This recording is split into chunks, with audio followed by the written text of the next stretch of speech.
Just checking to see if I've gone live. I am. Yes, it looks like it should be live now across the LKW Family Mediation Facebook page and on YouTube live streaming as well. Hello, welcome. Happy New Year. If you're joining me for the first time, then my name's Louisa Whitney and I'm a family mediator, and I run LKW Family Mediation, which is based in Dorking in Surrey. And my job is to help those who are going through a separation to make arrangements for what happens next. So that might be about money, that might be about children, that might be about pets, that's about anything that you feel is important to you. And my job is to help you do that as constructively and peacefully as possible. Now, I really wanted to come on and go live to talk about Divorce Day, or so-called Divorce Day as I call it. I've already talked about it in a networking group this morning. It is something that really does make my blood boil a little bit. And I will tell you for why. Firstly, it's not a real thing. The idea that suddenly large swathes of the population suddenly go into New Year and on the first Monday decide that that's it, they're starting divorce proceedings, is just so far removed from the reality of what happens in these situations. Anyone who's been through a relationship breakdown will know that it is something that is a very difficult decision to make. And sometimes it's made relatively quickly in response to something that's happened. And sometimes it's a decision that can be made very slowly over months, even years in some people's cases. And what really gets to me is the people that I see that use the kind of Divorce Day thing as a marketing tool, a kind of, we're getting really busy, so you need to book up with us now. Because I just don't think it is helpful to talk to people who are already stressed and worried in that kind of way. So what I'm here and talk about is, if you are in that position now, you've been maybe thinking about this for a while, or suddenly it's just hit you that your relationship is not a good one or a constructive one, and you're thinking that maybe you need to end it. Or maybe you've just recently had a conversation and said, look, I really think we should separate. If that's you, then the first thing that I always say to people is this really the end? Have you decided that your relationship has permanently broken down? And very often, even people who've got as far as contacting mediators will say to me, well, so I don't think things are going to improve. But they haven't often had a conversation with the other person about whether they want to try and improve things as well. So if you're not completely sure that the relationship is at an end, it can always be worth having a conversation with your partner about that, with a view to going to some kind of relationship counselling, relationship therapy, or relationship coaching, to see whether there is anything you can do that can improve your current situation and help you to iron out the problems that you've had. If you feel that your relationship really has broken down, then I have what I'm calling TICK. And TICK is the 3 things that I want you to remember. The first thing, the T, is timing. Often one person's been contemplating the end of their relationship because they've been unhappy for some period of time, and the other person can not know anything about this. And it always is something that causes difficulties, I think, when people first start talking about what happens next. Because I see people who say, well, how can you not have known the relationship was in difficulties? You know, it's either, oh, we'd argued all the time, or we don't talk. Or sometimes people say, but we talked about separating. And the other person will say, well, I know things were difficult at points, but I thought we were getting on better lately. I didn't think things were too bad. I didn't think you were really serious about the separation. So there can often be a big mismatch in where people are at in the healing and recovery process following the breakdown of a relationship, with one person being quite far ahead of the other person.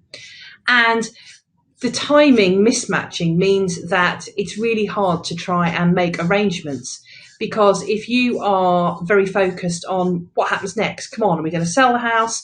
I've done spreadsheets. I'd like to talk about this. We need to talk about when the children will be with you, when they'll be with me.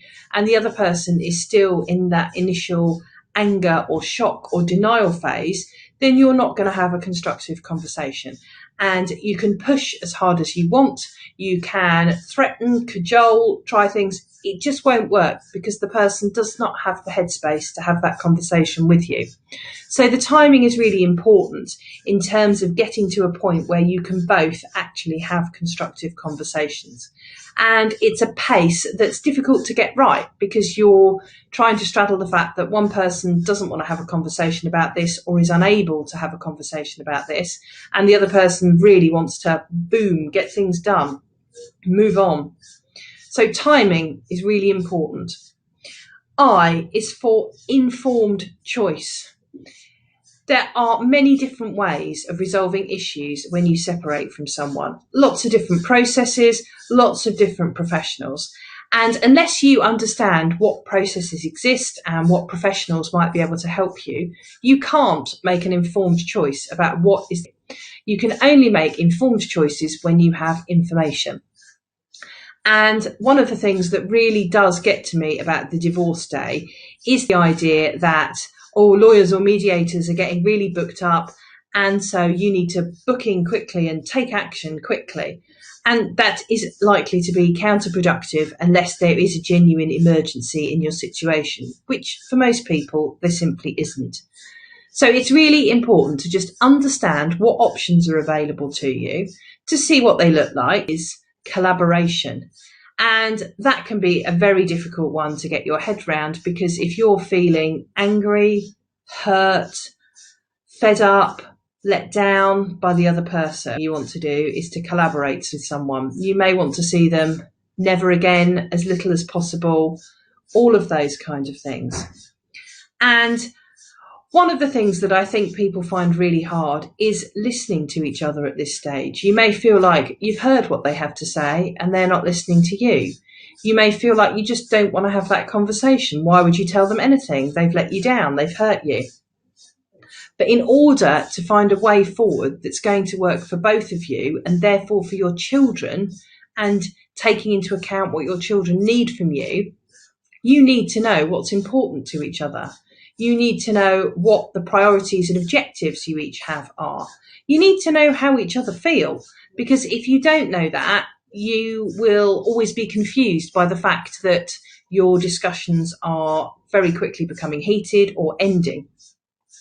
And talking to someone when you feel hurt by them is a really difficult thing. It takes enormous courage to come and sit in the room and to mediate with someone you've separated from. But if you are able to find the courage to do that, then it's a safe space where you can really start to understand what each other are looking to achieve, what your different priorities are.